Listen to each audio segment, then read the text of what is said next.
Yeah, and we anticipated that there would have been a significant escalation in the COVID cases, especially during the Yuletide season. We would have encouraged our citizens and residents who are not vaccinated to get vaccinated. We made it abundantly clear that based on the anticipated escalation and spread of COVID, that the probability of individuals contracting COVID would have increased exponentially. And on that basis, those who are not vaccinated, they should do so in order to avoid possible hospitalization and death.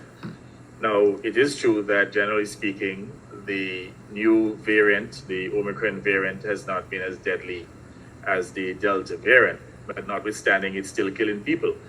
So we expect our people to be responsible and to get vaccinated if they're not vaccinated.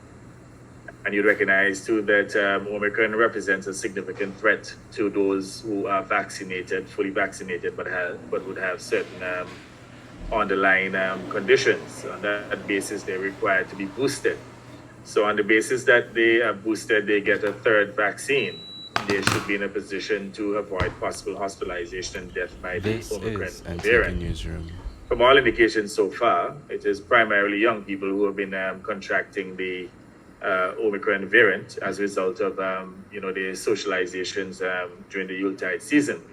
And because they're the younger, stronger ones among us, they've been having relatively mild symptoms to the extent we only have about 7 individuals who are hospitalized. And I'm told that for the most part, the symptoms are mild to moderate. But we can expect that as our young people and the stronger ones, those who are fitter, contract the disease, they will take it into the homes. And it means, therefore, that, the mature relatives and their senior relatives, to include their grandparents, are likely to contract the disease and could become vulnerable. And that is why we are inviting as many people as possible to get boosted. We have the vaccines work.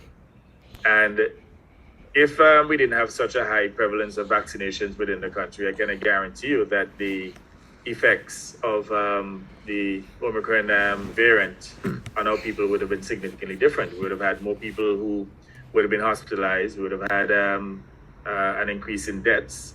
We would have had certainly individuals with more serious disease.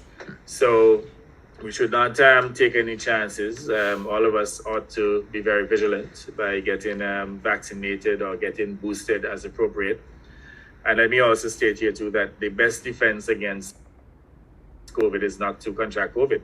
So if you can avoid getting COVID by not mixing with others, especially individuals outside of your nuclear family, or for that matter, your household for that matter, better yet, because even though we have younger people contracting the disease and that they ultimately will recover, in the long run, they could end up with long COVID.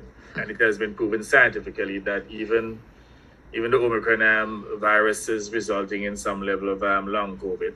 And again, the best thing is to avoid catching it, no matter.